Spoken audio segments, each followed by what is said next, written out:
Okay, so we're here with Joel. Hi. Hey, at the Elektron booth. What have you brought to the show, Joel? I hear there's a new piece of equipment. Yes, we have the spanking new Tonverk here. Excellent.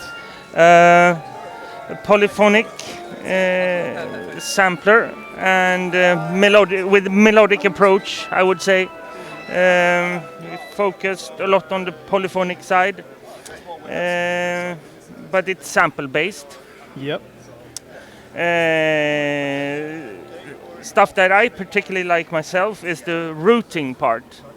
You can basically you have your 16 tracks here, and you have 4 track types. So you have your audio tracks, which is your standard Elektron audio track, and then we have 4 bus tracks and 3 send tracks and 1 mix track, which you can maybe call your master track if you like, but we like to call it mix track.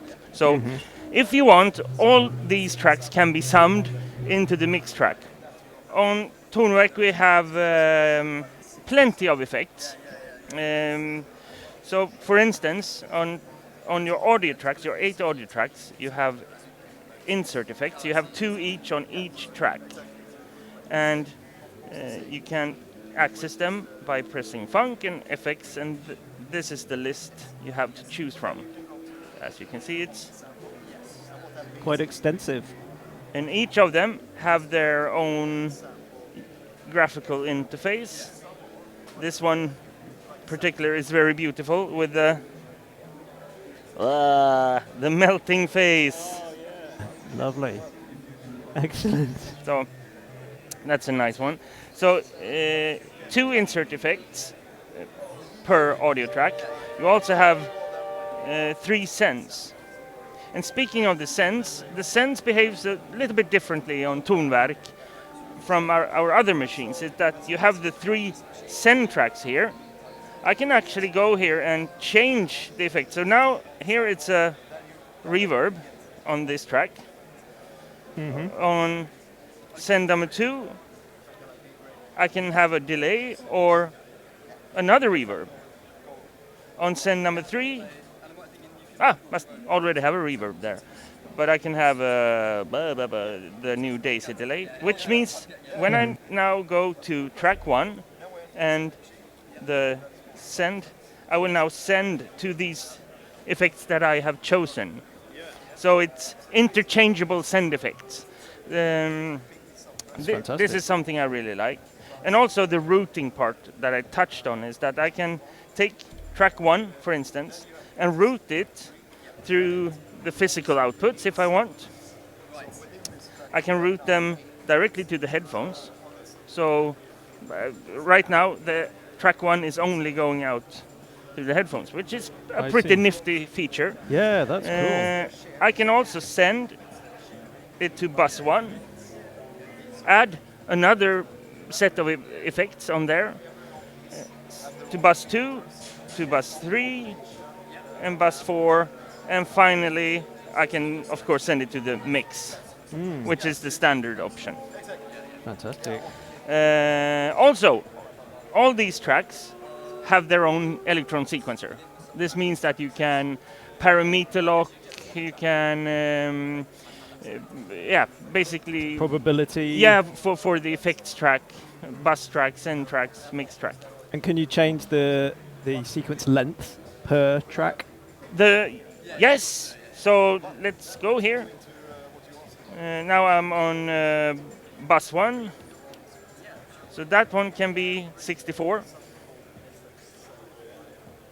Bus 2 is 16. Fantastic.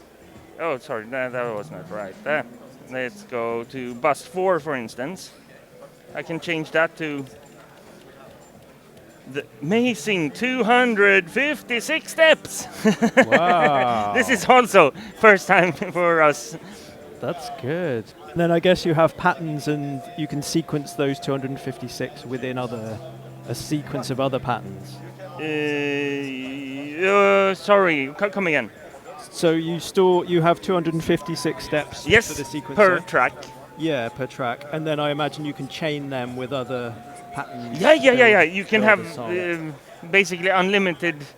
No, nothing is unlimited, but you can have a lot of patterns change together or choose when you like.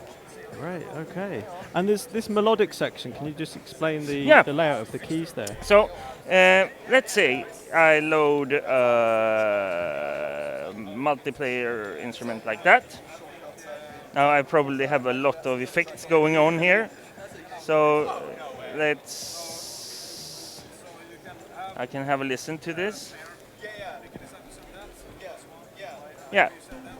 So now this is a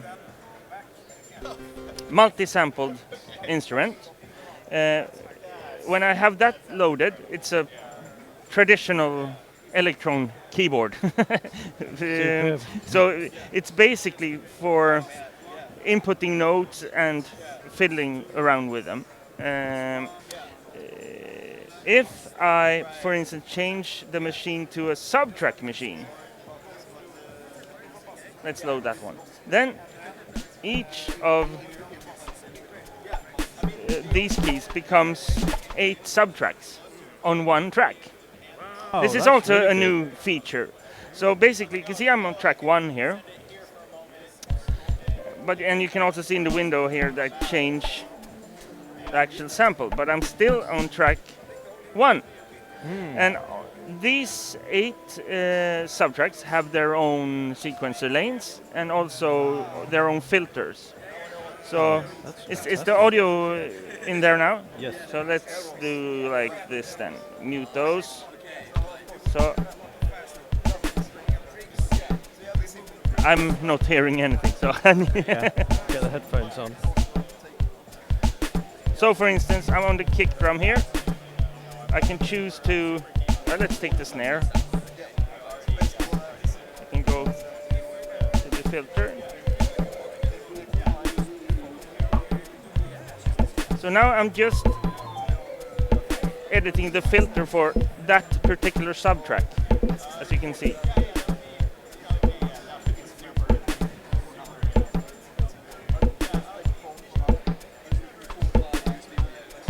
So you can see those are individual now. Yeah. So that is pretty nice to have.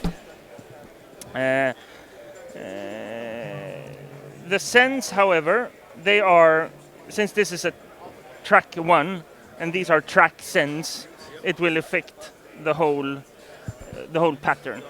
Yeah. So, but I have a little trick for that. Let's see here. If I can, let's go to this one. Yes, that is correct. So let's start like that. I will now send. So now we can hear I'm sending reverb. It's the whole kit affected. But let's say I just want basically the snare drum to be affected. So let's open up that filter a bit also.